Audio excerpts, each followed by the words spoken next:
Welcome friends to my channel Kriti learning blog. तो दोस्तों आज हम लोग मधु कांकरिया जी की लिखी हुई कहानी साना साना हाथ जोड़ी के सारांश को पढ़ेंगे।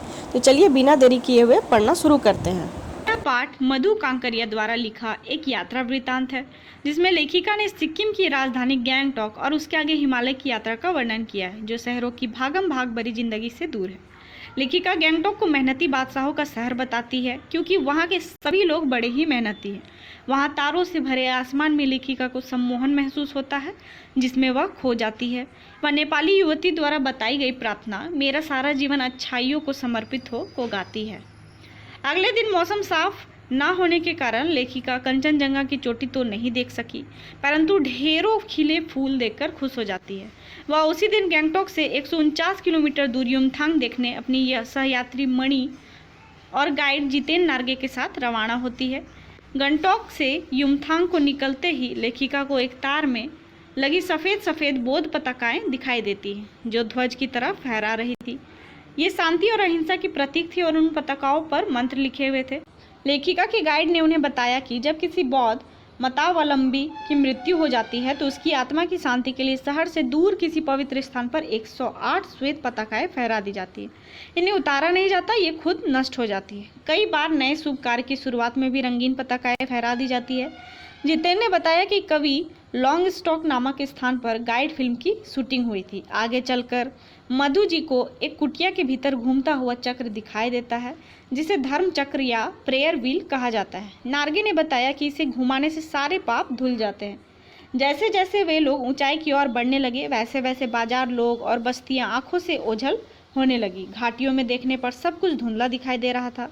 उन्हें हिमालय पल पल परिवर्तित होते महसूस होता है। वह विशाल लगने लगता है। सेवन सिस्टर वाटरफॉल पर जीप रुकती है। सभी लोग वहाँ की सुंदरता को कैमरे में कैद करने में लग जाते हैं। झरने का पानी में लेखिका को ऐसा लग रहा था जैसे वह उनके अंदर की सारी बुराइयां और दुष्टता को भाकर ले जा रहे हों।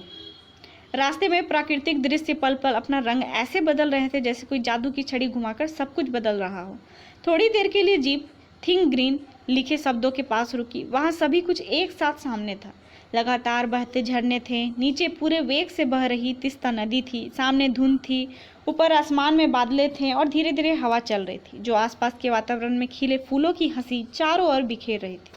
कुछ औरतों की पीठ पर बंधी टोकरियों में बच्चे थे। इतने सुंदर वातावरण में भूख, गरीबी और मौत के निर्मम दृश्य ने लेखिका को सहमा दिया।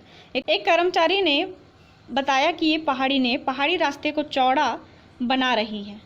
कई बार काम करते समय किसी न किसी व्यक्ति की मौत हो जाती है, क्योंकि जब पहाड़ों को डायनामाइट से उड़ाया जाता है तो उनके टुकड़े इधर उधर गिरते हैं।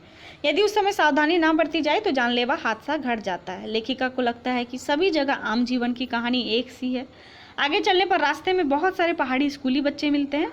जितेन बताता है कि ये बच्चे 3-3.5 किलोमीटर की पहाड़ी चढ़ाई चढ़कर स्कूल जाते हैं। ये बच्चे स्कूल से लौटकर अपनी माँ के साथ काम करते हैं। यहाँ का जीवन बहुत कठोर है। जैसे जैसे ऊंचाई बढ़ती जा रही थी, वैसे वैसे खतरे भी बढ़ते जा रहे थे। रास्ता तंग होता जा रहा था। सरकार की गाड़ी धीरे धीरे चलाएं की चेतावनियाँ के बोर्ड लगे थे। शाम के समय जीप चाय बागानों में से गुजर रही थी। बागानों में कुछ युवतियाँ सिक्किमी परिधान पहने चाय की पत्तियाँ तोड़ रही थी। चारों ओर इंद्रधनुषी रंग छटा बिखेर रहे थे। युमथांग पहुंचने से पहले वे लोग लायुंग रुके। लायुंग में लकड़ी से बने छोटे छोटे घर थे। लेखिका सफ़र की थकान उतारने के लिए तीस्ता नदी के किनारे फैले पत्थरों पर बैठ गई। रात होने पर जितेन के साथ अन्य साथियों ने नाच गाना शुरू कर दिया था। लेखिका की सहयात्री मणि, जो कि 50 वर्ष की थी, उसने भी बहुत सुंदर नृत्य किया। लायुंग में अधिकतर लोगों की जीविका का साधन पहाड़ी आलू, धान की खेती और शराब था। लेखिका को वहाँ बर्फ देखने की इच्छा थी, परंतु वहाँ बर्फ कहीं भी नहीं थी। एक स्थानीय युवक के अनुसार प्रदूषण के कारण यहाँ स्नोफॉल कम हो गया था।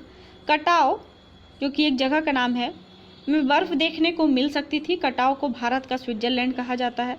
मणि, जिसने स्विट्जरलैंड घूमा था, उसने कहा कि यह स्विट्जरलैंड से भी सुंदर है। कटाव को अभी तक टूरिस्ट स्पॉट नहीं बनाया गया था, इसलिए यहाँ अब तक अपने प्राकृतिक रूप में था। लायुंग से कटायो का सफ़र 2 घंटे का था। कटाओ का रास्ता खतरनाक था। जितेन अंदाज से गाड़ी चला रहा था। चारों ओर बर्फ से भरे पड़े थे। कटाव पहुंचने पर हल्की हल्की बर्फ पड़ने लगी थी। सभी सहयात्री वहां के वातावरण में फोटो खिंचवा रहे थे, लेकिन वहां के वातावरण को अपनी सांसों में समा लेना चाहती थी लेखिका। उसे लग रहा था कि यहाँ के वातावरण ने ही ऋषि मुनियों को वेदों की रचना करने की प्रेरणा दी होगी। ऐसे असीम सौंदर्य को यदि कोई अपराधी भी देख ले तो वह भी आध्यात्मिक हो जाएगा। मणि के मन में भी दार्शनिकता उभरने लगी थी। वे कहती है कि प्रकृति अपने ढंग से सर्दियों में हमारे लिए पानी इकट्ठा करती है और गर्मियों में ये बर्फ सिलाए पिघल जलधारा बनकर हम लोगों की प्यास को शांत करती है। पर प्रकृति का यह जल संचय अद्भुत है। इस प्रकार नदियों और हिम शिखरों का हम सब ऋण है। थोड़ा आगे जाने पर फौजी छावनियां दिखाई दी। चूंकि यह बॉर्डर एरिया था और थोड़ी ही दूर पर चीन की सीमा थी।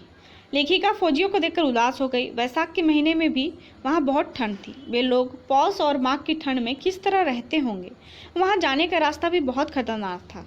कटाव से युमथांग की ओर जाते हुए प्रियुता और रोडोडेंड्रो ने फूलों की घाटी को भी देखा। युमथांग कटाव जैसा सुंदर नहीं था।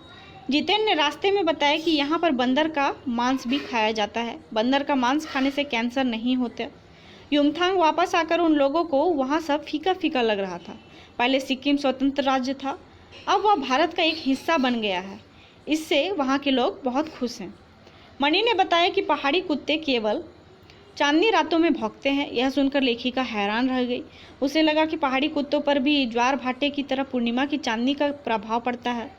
गुरु नानक के पद चिन्हों वाला एक ऐसा पत्थर दिखाया जहाँ कभी उनकी थाली से चावल छिटकर बाहर गिर गए थे। खेदुम नाम का 1 किलोमीटर का ऐसा क्षेत्र भी दिखाया जहाँ देवी देवताओं का निवास माना जाता है। नार्गे ने पहाड़ियों के पहाड़ों, नदियों, झरनों और वादियों के प्रति पूज्य भाव की भी जानकारी दी। भारतीय आर्मी के कप्तान शेखर दत्ता के सुझाव पर गैंगटॉक के पर्यटन स्थल बनने और नए रास्तों के साथ नए स्थलों को खोजने के प्रयासों के बारे में भी बताया। यहाँ पे कुछ कठिन शब्दों के अर्थ दिए हुए हैं।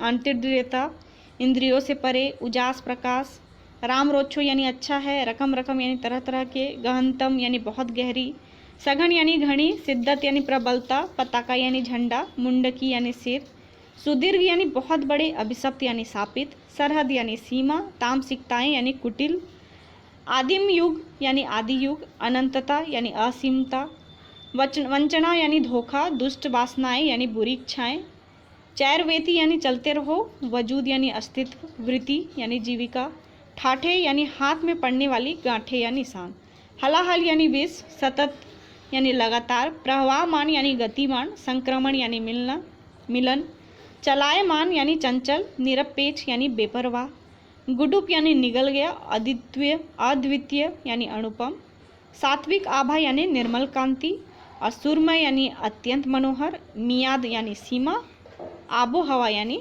जलवायु। तो ये थी दोस्तों साना साना हाथ जोड़ी की पूरी कहानी और उसके सारांश। आई होप आप लोगों को पसंद आए होंगे। धन्यवाद।